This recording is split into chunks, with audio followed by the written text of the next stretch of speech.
Hello বন্ধুরা, অপুর পাকশালা and ব্লগে আপনাদের সকলকে স্বাগত জানাই। আশা করি আপনারা সকলে খুব ভালো আছেন। আর আজকের দিনটা না খুব সুন্দর, আজকে সারাদিনই বৃষ্টি হয়েছে, কিন্তু এখনকার ওয়েদারটা খুব সুন্দর আছে। আমরা তো অনেক দিন ধরে গেছিলাম বৃষ্টি হতে, কারণ এত পরিমাণে গরম হয়েছে, একটু বৃষ্টি না হলে না আর থাকা যাচ্ছে না। তো আজকে সারাদিনই বৃষ্টি হয়েছে, আর এখন একটু বৃষ্টিটা কম আছে, তবুও ঝিরিঝিরি বৃষ্টি পড়ছে, তবে ওয়েদারটা বেশ ভালোই লাগছে। মানুষ বৃষ্টি চাইছে ঠিকই, কিন্তু একদিনের বেশি যদি দুদিন বৃষ্টি হয় তাহলেই মানুষের অবস্থা খারাপ। রোদটা সহ্য করা যায় ঠিক আছে, কিন্তু বৃষ্টিটা যদি একটানা লেগে থাকে না, তাহলে মানুষ আর সহ্য করতে পারে না। তারপরে চাষবাসের ক্ষেত্রে অনেক ক্ষতি হয়। তো আমি তো চলে এসেছি ছাদে ভিডিও করবো বলে, আর দেখুন এই যে আমি এখন ছাদে রয়েছি। আর এখন ওয়েদারটা বেশ ঠান্ডাও আছে। তো আমি আজকে আপনাদের জন্য একটা রান্নার রেসিপি নিয়ে হাজির হয়েছি। তো এখন তো বেশিরভাগ দিনই নিরামিষ খাবার খেতে হবে, কারণ এই মাসটা সমানে মনসা পুজো চলবে, আর অনেকেই তো আছে মনসা পুজো উপোস করে। তো আমি সেই কারণে আজকে আপনাদের জন্য একটা নিরামিষ রেসিপি নিয়ে হাজির হয়েছি। আর আমি আজকে আপনাদের ঘুগনির একটা নিরামিষ রেসিপি তৈরি করে দেখাবো। তো চলুন রেসিপিটা আজকে দেখে নেওয়া যাক। তো এই যে দেখুন, আমি ঘুগনি বানাতে যাওয়ার আগে এই যে দেখতে পাচ্ছেন একটা ছোট্ট পেয়ারা গাছ। এই পেয়ারা গাছে না অনেকগুলো পেয়ারা হয়েছে, আর পেয়ারাগুলো পেকেওছে দু একটা। অনেক দিন ধরে ভাবছি পারবো, কিন্তু যাওয়াই হচ্ছে না আর পারাও হচ্ছে না। আর আজকে দেখলাম বেশ অনেকগুলো পেয়ারাই পেকেছে, তো আমি চলে গেলাম পারতে, কারণ আমাদের বাড়িতে কেউ এই পেয়ারা পারবে না।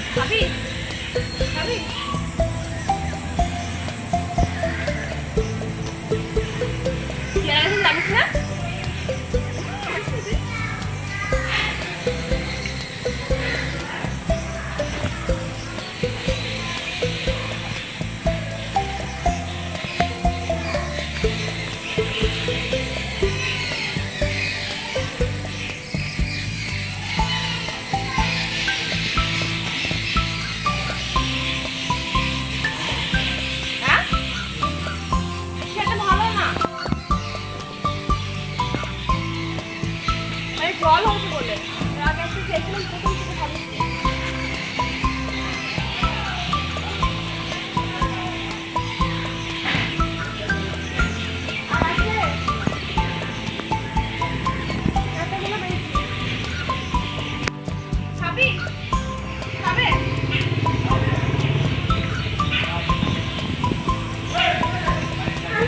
তো দেখুন, গাছ থেকে পেয়ারা পেরে আমার কিছু পেয়ারা খাওয়া হয়ে গেছে। তারপর আমি চলে এলাম এই যে ঘুগনি রান্না করতে। তো ঘুগনি বানানোর জন্য প্রথমে আমি মটরটা 4 ঘন্টা আগে ভিজিয়ে রেখেছিলাম। তারপর এখন আমি মটরটা এই যে প্রেসারে দিয়ে সিদ্ধ করে নেব। তো মটর আলু আমি এর মধ্যে দিয়ে প্রয়োজন মতো লবণ এবং হলুদ দিয়ে জল দিয়ে দিয়েছি। আর আমি এখানে যতটা মটর দিয়েছি তার থেকে 2 আঙুল উঁচু জল দিয়েছি।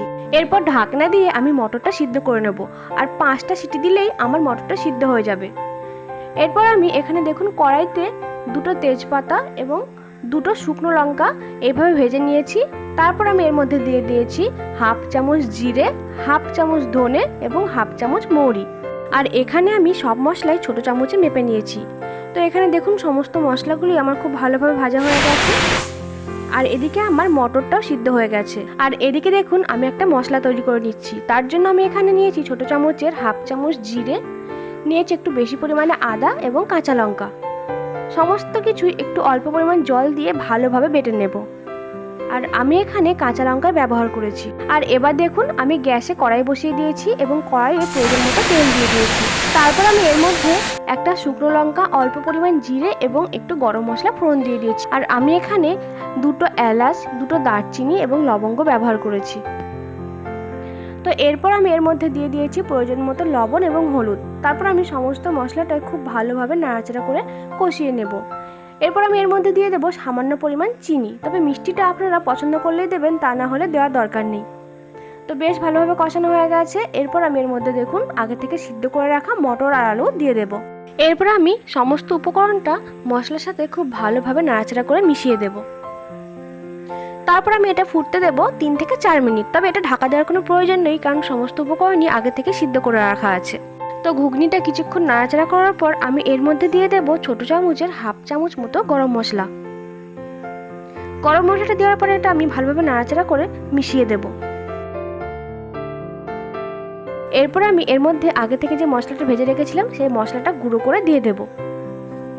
তারপর আমি এটা ভালোভাবে নাড়াচাড়া করে ঘুগনির সাথে মিশিয়ে দেব। আর ঘুগনির সাথে মেশানোর পর দেখুন ঘুগনির কালারটা কত সুন্দর এসেছে। মনেই হচ্ছে না যে এটা কাঁচা লঙ্কা রান্না। আর এই প্রচণ্ড গরমে শুকনো লঙ্কা না খেয়ে কাঁচা লঙ্কা রান্না খাওয়াই ভালো। তো যাই হোক, এখানে দেখুন ঘুগনিটা প্রায় হয়ে এসেছে। তো আমি ঘুগনিটা আরও কিছুক্ষণ নাড়াচাড়া করে নেব।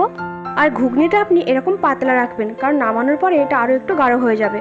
আর এখানে দেখুন ঘুগনির কালারটা কত সুন্দর এসেছে, কেউ দেখে বুঝতেই পারবে না যে এটা আপনি কাঁচা লঙ্কা দিয়ে রান্না করেছেন। আর এই ঘুগনির টেস্ট এত সুন্দর হয় যে আপনি বুঝতেই পারবেন না যে আপনি নিরামিষ ঘুগনি খাচ্ছেন। তো এখানে প্রায় ঘুগনিটা রেডি হয়ে গেছে, আমি এবার গ্যাসটা বন্ধ করে দেব। আর এটা দেখুন কত সুন্দর দেখতে হয়েছে, দেখেই মনে হচ্ছে খেয়ে নিই। তো আপনারা অবশ্যই বাড়িতে এই রেসিপিটা ট্রাই করবেন, আশা করি আপনাদের খুব ভালো লাগবে। আর আমার এই চ্যানেলটা যদি আপনাদের ভালো লেগে থাকে please please please like, share এবং সাবস্ক্রাইব করে আমার পাশে থাকবেন। এবং অবশ্যই কমেন্টস করে জানাবেন যে আপনাদের এই চ্যানেলটা কেমন লাগছে। ধন্যবাদ।